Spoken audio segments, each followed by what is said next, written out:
auditeurs et téléspectateurs de la radio et télévision Tambara, vous pouvez désormais suivre votre chaîne de télévision préférée Tambara sur le satellite BadrSat 7, angle 26 degrés Est, fréquence 11010, polarisation verticale, symbole REC 27500.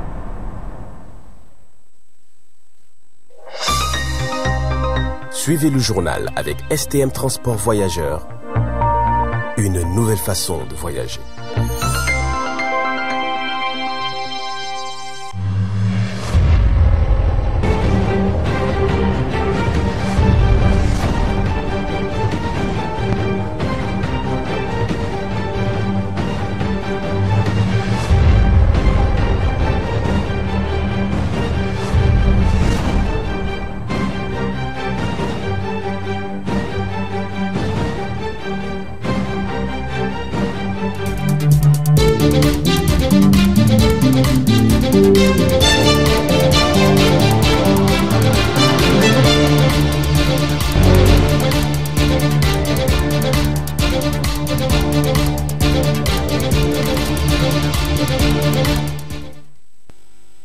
Mesdames et messieurs, bonsoir et bienvenue à cette édition d'information de ce 5 mai 2025 sur la télévision Tambara, le miroir de la femme également, votre télé de proximité. Intronisation du chef de canton dans la commune rurale de Sokorbe ce 3 mai 2025, un événement riche en couleurs et en animation avec la participation de plusieurs gouverneurs des régions et chefferies traditionnelles. Al-Mustafa Saloum pour le compte rendu.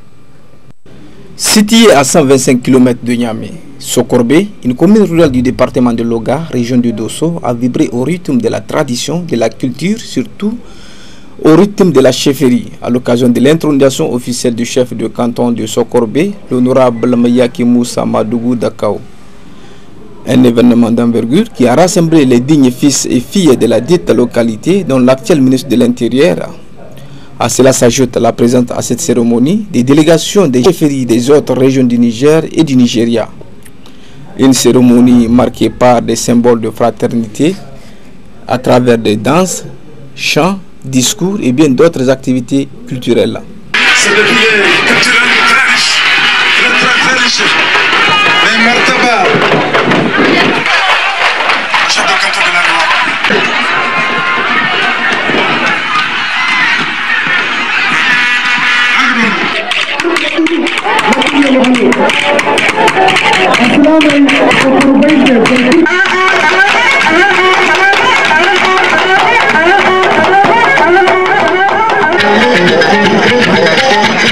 Ministre meɗen moɗo mo Allah ardi leydi meɗen ministre Tumba wari Hula Boukari Bounayma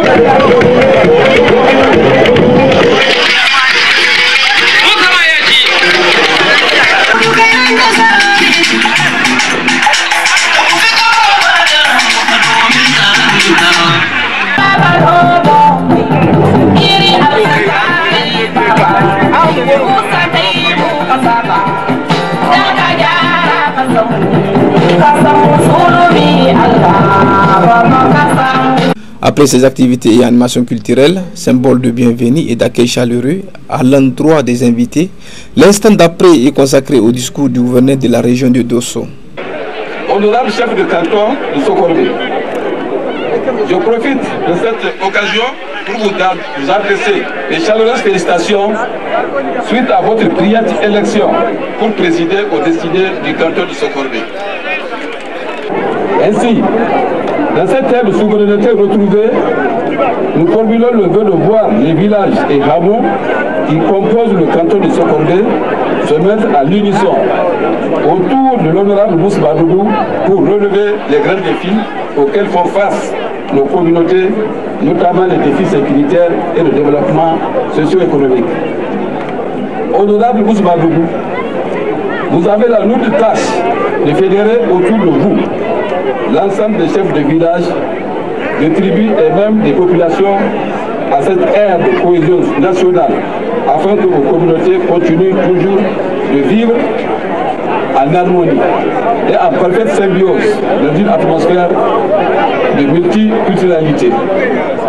Pour ma part, Honorable chef de canton de Sokorbe, je vous exhorte à demeurer bons collaborateurs de l'administration et surtout à garder vos qualités positives pour le bonheur de votre canton et de la région toute entière. Longue vie et bonne santé à l'honorable chef de canton de Sokorbe. Puisse Allah, le Tout-Puissant, le Miséricordieux, bénir notre grand pays, ses dirigeants et son vaillant peuple résilient. Cependant, il est important de préciser que la population de Sokorbe a vu régner 7 chefs depuis la création de cette localité à ce jour et que cette population est composée en grande majorité de Maoris. La principale activité économique repose sur l'agriculture, l'élevage et les petits commerces. Le nouveau chef de canton de la commune rurale de Sokorbe a pour mission principale de protéger, guider et de régner de façon honorable attendue par les habitants de la commune.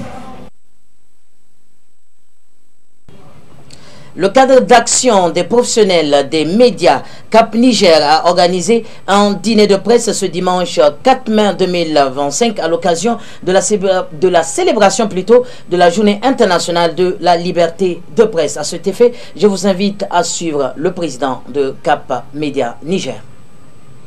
Ce dîner de presse qui a pour thème journalisme patriotique et souveraineté de l'information, construire une voie libre au service de la nation est une occasion pour notre organisation d'affirmer l'engagement des journalistes en faveur d'une liberté d'expression responsable, enracinée dans les valeurs nationales. C'est dire qu'en termes clairs, nous nous devons de nous rassembler, non pas pour répéter des discours convenus, mais pour surtout affirmer une conviction profonde, celle que la liberté d'expression ne peut exister pleinement que dans un contexte de souveraineté, de dignité retrouvée et d'engagement au service de notre peuple. Aussi, il convient de se convaincre et de rappeler à juste titre que nous sommes loin d'être des simples spectateurs de la transformation historique en cours dans notre pays. Nous sommes des témoins privilégiés, des passeurs et des artisans. Loin des agendas imposés, nous choisirons de parler avec notre propre voix, en écho aux aspirations profondes et légitimes de nos communautés dans leur diversité, de notre jeunesse, de notre nation. Messieurs les ministres, chers invités, chers confrères, la célébration de la Journée internationale de la liberté de la presse, édition 2025, du fait de son symbole, nous permet à nouveau de rappeler avec insistance les préoccupations majeures du secteur médiatique national, se résumant pour l'essentiel à une quasi-absence de soutien de l'État aux entreprises de presse, notamment privées. En effet, le fonds d'aide à la presse, consenti pour épauler les organes des médias indépendants, n'est point alloué directement depuis 2018, alors que l'accès à la publicité s'est fait de plus en plus difficile, du fait de la non-application de la loi sur la publicité. Que dire de la subvention d'équilibre des médias publics, qui est à cette date l'une des plus réduites de la Confédération AES, soit 500 millions pour le Niger, 4 et 8 milliards respectivement pour le Burkina Faso et le Mali. L'absence d'un organe de régulation médiatique en période de refondation ne permet pas non plus d'opposer des réponses appropriées et concertées au phénomène de désinformation et aux tentatives multiples de saper le moral des troupes engagées au front et d'opposer les citoyens à leurs dirigeants légitimes, savamment orchestrés par des ennemis internes et externes à notre peuple. C'est le lieu de rappeler au nouveau ministre en charge de la communication l'engagement pris par son département ministériel lors de la remise des documents portant plaidoyer en faveur de la presse, mais aussi de rapport du symposium des journalistes pour l'atteinte des objectifs de la Confédération de l'Alliance des États du Sahel, tenu du 26 au 27 novembre 2024 à Niamey, et celui de la conférence débat suivi d'IFTA en date du 26 mars 2025. Nous voudrions, pour finir, saisir cette occasion pour non seulement remercier Monsieur le ministre de la Communication et des nouvelles technologies de l'information pour avoir accepté d'honorer par sa présence le présent dîner de presse, mais aussi de féliciter tout en lui souhaitant plein succès dans sa nouvelle mission et lui demandant d'être le porte-voix des professionnels des médias de façon générale, afin que les préoccupations légitimes de la corporation soient portées au plus haut sommet. À ce sujet, loin de se complaire d'un journalisme bureaucratique ou de représentation, le cadre d'action des professionnels des médias Cap Média Niger s'est dit surpris d'un oubli sur la corporation dans la composition du conseil consultatif de la refondation. À cet effet, nous voudrions bien vous charger, Monsieur le ministre, de plaider en faveur de la prise en compte de la presse et de son implication effective dans le processus de refondation, notamment à travers la représentation de ses membres au sein des différentes institutions de refondation, y compris dans le gouvernement, au sein du Conseil consultatif de refondation, de la Commission nationale des droits de l'homme et des libertés fondamentales, etc. Ensemble, nous lançons aujourd'hui un appel à la responsabilité, à l'éthique, à l'engagement collectif pour que nos médias jouent davantage leur rôle de sentinelle de la refondation, de bouclier contre la désinformation et de pont entre les peuples de l'AES. Puis cette journée marquer un tournant, une presse libre, oui, mais une presse libre pour et avec son peuple. Je vous remercie. Suite de cette édition et passons à présent au Fonds de solidarité pour la sauvegarde de la patrie, poursuivant ensemble le bilan de la période du 11 octobre 2024 au 2 mai 2025.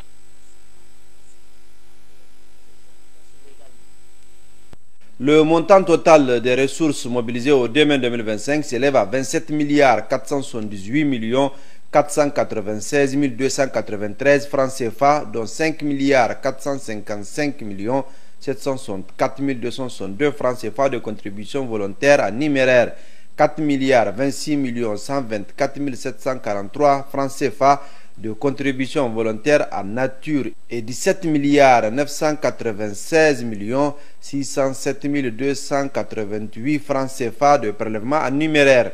S'agissant des dépenses et affectations au 2 mai 2025, les sorties des ressources mobilisées par le Fonds de solidarité pour la sauvegarde de la patrie FSSP au 2 mai 2025 sont constituées des dépenses effectuées sur les contributions en numéraire et les affectations effectuées sur les contributions en nature. Au titre des dépenses effectuées sur les contributions en numéraire, elles s'élèvent à 15 808 475 249 francs CFA et se constituent de dépenses d'intervention et de dépenses de fonctionnement. Les dépenses d'intervention s'élèvent à 15 469 119 997 francs CFA au 2 mai 2025 et se composent d'acquisition et de financement de projets ainsi qu'il suit. Au profit des forces de défense et de sécurité FDS, matériel de transport, véhicules et motos, 9 897 597 422 francs CFA. Matériel de transmission accessoire, 1 675 406 136 francs CFA. Matériel technique, drones et accessoires, 304 750 000 francs CFA. Pneumatique, 526 500 000 francs CFA. Dépenses urgentes de sécurité, 1 404 877 560 francs CFA. Au profit des citoyens, de producteurs ruraux et des populations déplacées, jeunes et femmes, des projets ont été également financés à hauteur de 1 659 988 859 francs CFA. Il s'agit du projet de réhabilitation des aménagements hydro-agricoles des sites LADA et CDA dans la région de Difa, projet Ilimi Danasiha à Misali, éducation de masse et le projet de développement de la filière poisson dans la région de Difa. Les dépenses de fonctionnement s'élèvent à 339 355 272 francs CFA et se détaillent comme suit. Rémunération personnelle et prestataires, 290 723 929 francs CFA. Communication, 26 25 500 francs CFA. Mission et déplacement 14 744 156 francs CFA. Carburant 4 19 992 francs CFA. Entretien véhicules et motos 1 109 357 francs CFA. Entretien bâtiment 1 925 625 francs CFA. Fourniture de bureau 806 713 francs CFA. Au titre des affectations effectuées sur les contributions volontaires en nature, la valeur déclarée des contributions volontaires en nature mobilisées s'élève à 4 26 124 743 francs CFA, dont 3 469 388 148 francs CFA ont été affectés. Ces affectations sont composées de bourses d'études, de vivres, de produits pharmaceutiques, de matériel de transport, des équipements de bureaux, de matériel informatique et de connexion Internet et abonnement, des couvertures médiatiques ainsi que divers articles et services offerts par des bonnes volontés. Ainsi sont présentées les sorties de ressources mobilisées par le Fonds de solidarité pour la sauvegarde de la patrie. Pour des informations détaillées, veuillez consulter la plateforme digitale du Fonds de solidarité pour la sauvegarde de la patrie. La jeunesse du quartier Kouartegui réunie autour des Forces Unies pour la Confédération de l'Alliance des États du Sahel ont organisé une grande campagne de sensibilisation pour la paix et la cohésion sociale ce 3 mars 2025 à la déventure de l'école Morey située au quartier Kouartegui. Je vous invite à suivre un extrait. Nous voilà encore réunis ici à Kouartegui pour réaffirmer ensemble notre volonté de bâtir un avenir fondé sur la solidarité, la souveraineté, la dignité et la paix autour des idéaux portés par la Confédération de l'AES. Pour le bonheur des peuples frères du Burkina Faso, du Mali et du Niger. Chers frères et sœurs, la paix et la cohésion sociale sont des valeurs que nos ancêtres ont longtemps entretenues. Nous avons donc le devoir de les consolider et de les promouvoir dans nos villages, dans nos quartiers, dans nos familles respectives. Le message que nous lançons depuis Kouartegui est clair. Cultivons la paix et la cohésion sociale dans nos maisons, dans nos relations et dans nos gestes. Que cet événement soit une action de plus qui va renforcer notre engagement collectif. Que cette conférence inspire nos populations à contribuer à la consolidation de la paix et la promotion de la cohésion sociale. Je ne finirai pas mes propos sans pour autant vous demander d'observer une minute de silence à la mémoire de tous nos soldats tombés sur le champ d'honneur et à l'endroit de tous les musulmans qui nous ont dévancés. En particulier, le défunt chef du village de Fulankora Kouartegui, Daouda Amadou Ali Biramou. Veuillez vous lever s'il vous plaît.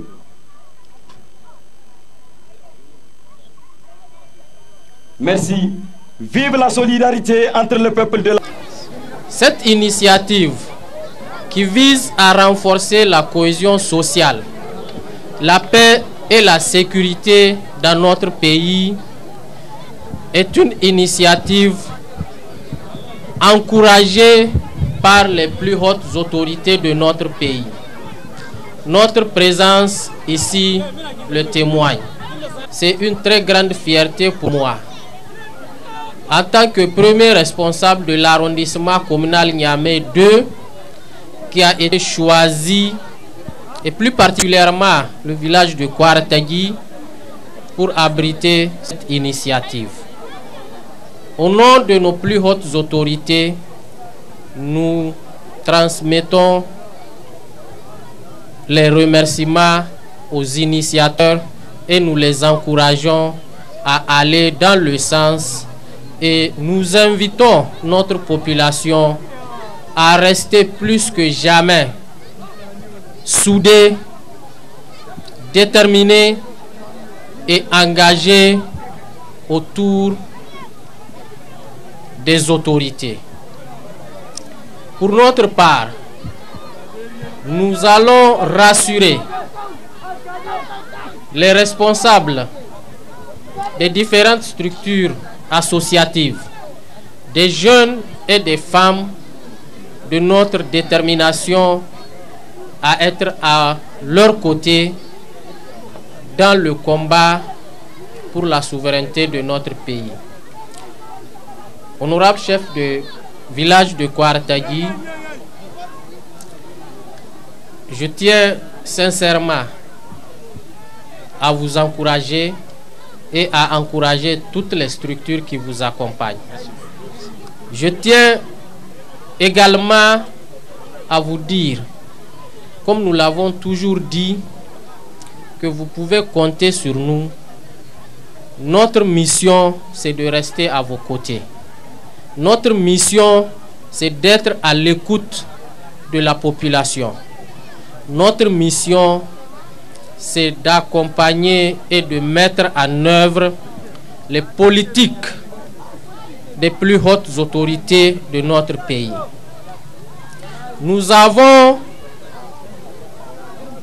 depuis un moment,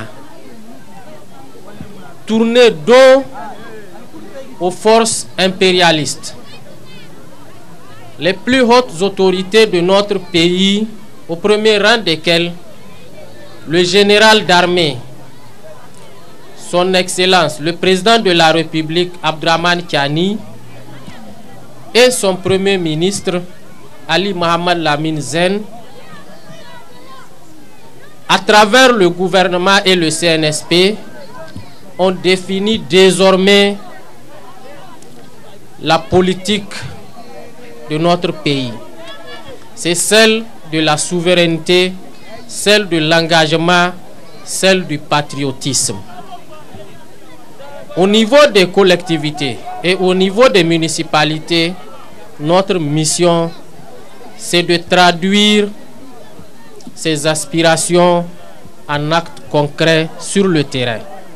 Aujourd'hui, c'est une fierté pour nous, en tant qu'autorité, de voir ensemble, main dans la main, population civile, forces de défense et de sécurité, autorités coutumières et religieuses, se tenir pour défendre notre pays.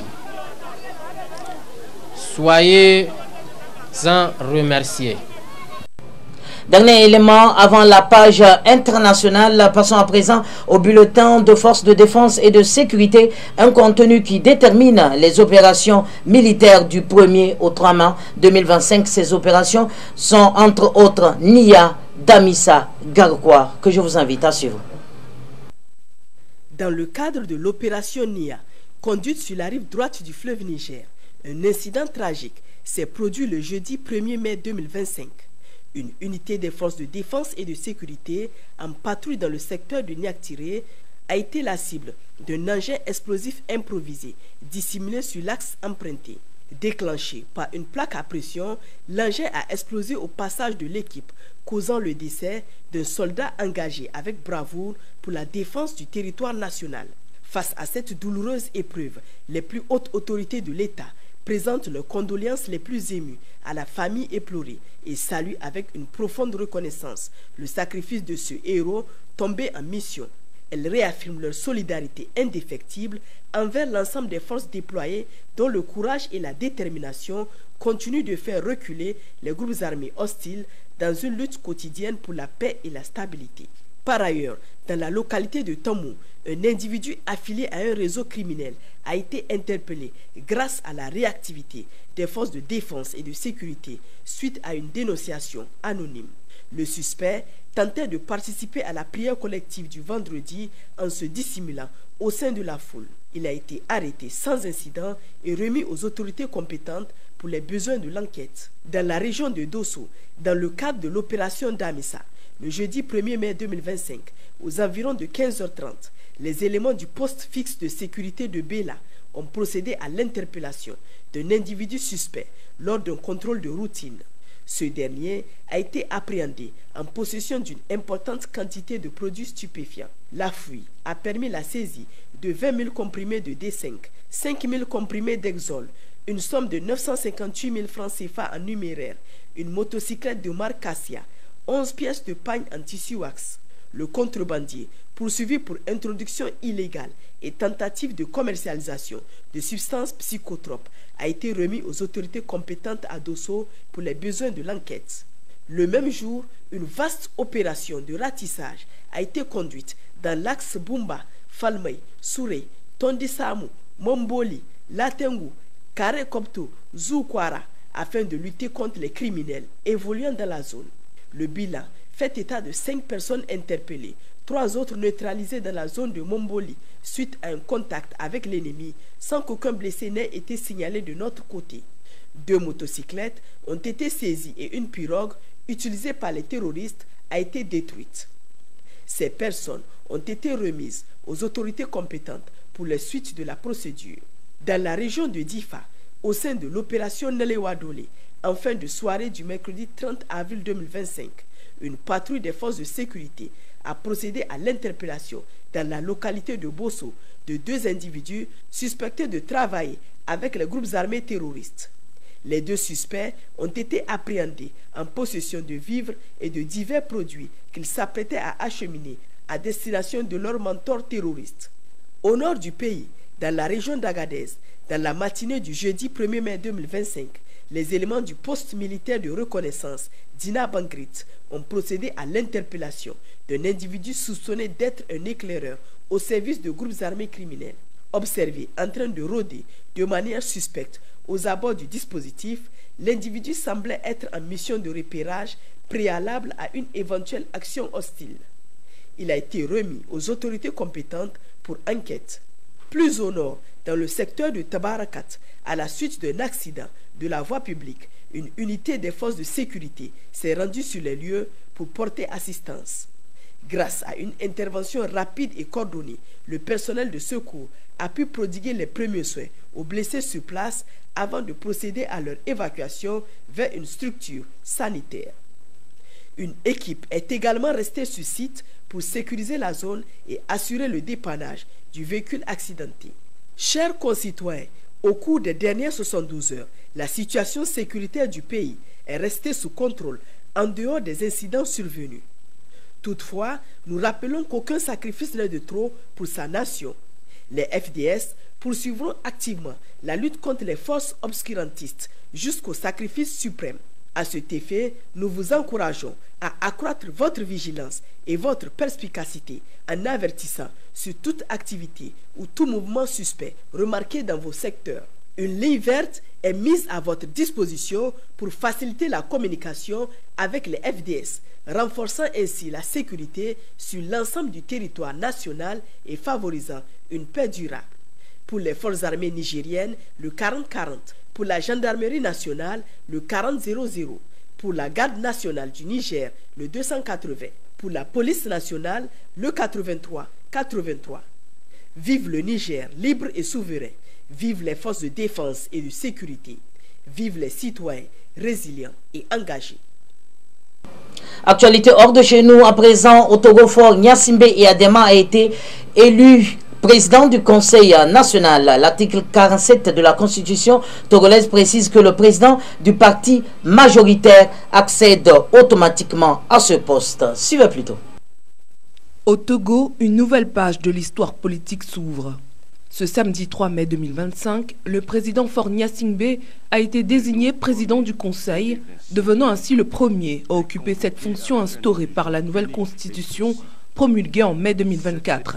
Conformément à l'article 47 de la nouvelle loi fondamentale, le chef du parti majoritaire à l'Assemblée nationale accède automatiquement à cette fonction. L'Union pour la République, dirigée par Faure Gnassingbé, ayant remporté 108 des 113 sièges lors des élections législatives d'avril 2024, sa désignation était attendue. Conformément à l'article 47 de la Constitution de la République togolaise et aux dispositions de l'article 131.2 du règlement intérieur de l'Assemblée nationale, tout l'honneur est pour nous de vous informer, chers collègues, de la désignation de M. Faure Gnassingbé en qualité de président du Conseil. Merci. La cérémonie de prestation de serment s'est déroulée devant la Cour constitutionnelle. Ce poste, désormais la plus haute fonction de l'exécutif, confère à son titulaire la direction du gouvernement et des forces armées. Cette transition institutionnelle, bien que saluée par certains comme une avancée vers un régime parlementaire, est vivement critiquée par l'opposition. Elle y voit une manœuvre pour permettre à Faure Gnassingbé, au pouvoir depuis 2005, de se maintenir indéfiniment à la tête du pays.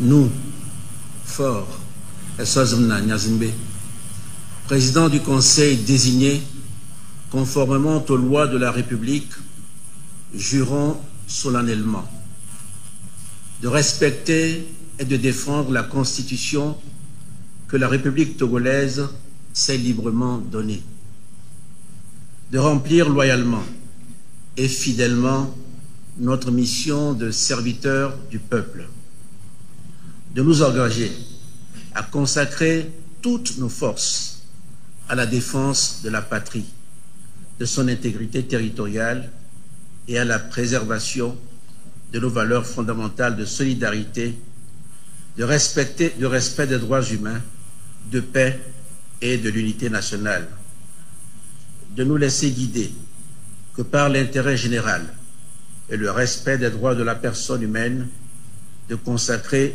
toutes nos forces à la promotion du développement, du bien commun, de la paix et de l'unité nationale. Alors que le Togo entre dans sa 5e République, les regards sont tournés vers l'avenir politique du pays, entre espoir de renouveau démocratique et crainte de consolidation du pouvoir. Et enfin, en Haïti, des manifestants ont inondé les rues pour dénoncer la montée considérable des groupes de gangs et exigent la démission du Premier ministre ainsi que du Conseil présidentiel de la transition. Africa News pour le compte-rendu. En Haïti, ce dimanche, des dizaines de manifestants ont bravé les collines de la capitale Port-au-Prince pour dénoncer l'insécurité persistante, la faim et l'abandon de l'État face à la montée des gangs qui contrôlent une grande partie du territoire. Certains ont exigé la démission du Premier ministre ainsi que du Conseil présidentiel de transition. Ce rassemblement survient au lendemain d'une veillée en hommage à plusieurs leaders communautaires tués dans des affrontements. La violence des gangs a déjà forcé plus d'1 million de personnes à fuir leur foyer. Nous avons besoin de sécurité, de nourriture, d'un endroit où dormir, de soins de santé. Si vous êtes le chef de l'État et que vous n'êtes pas capable d'assumer cette responsabilité, alors partez. Nous n'en pouvons plus des 7 membres du Conseil présidentiel. Entre janvier et mars, plus de 1600 personnes ont été tuées dans le pays. Face à une police débordée, malgré l'appui d'une mission internationale dirigée par le Kenya, les gangs continuent d'étendre leur contrôle, parfois avec l'aide de figures influentes. Dans les rues de Port-au-Prince, la population ne demande plus de promesses. Elle réclame sa dignité, sa sécurité et le droit fondamental de vivre. Messieurs, dames, c'est l'essentiel de l'actualité de ce lundi 5 mai 2025 sur la télévision Tambra, le miroir de la femme également, votre télé de proximité. Prenez soin de vous et surtout que Dieu bénisse l'Alliance des États du Sahel. Au revoir.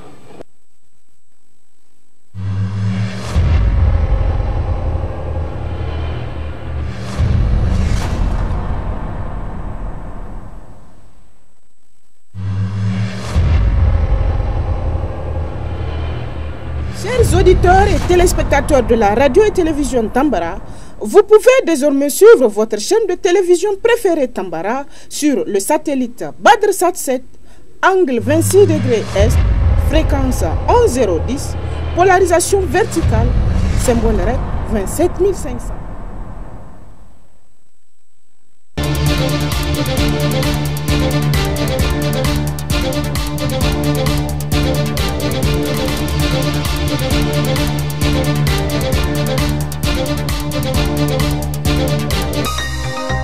Ce journal vous a été présenté par STM Transport Voyageurs. Une nouvelle façon de voyager.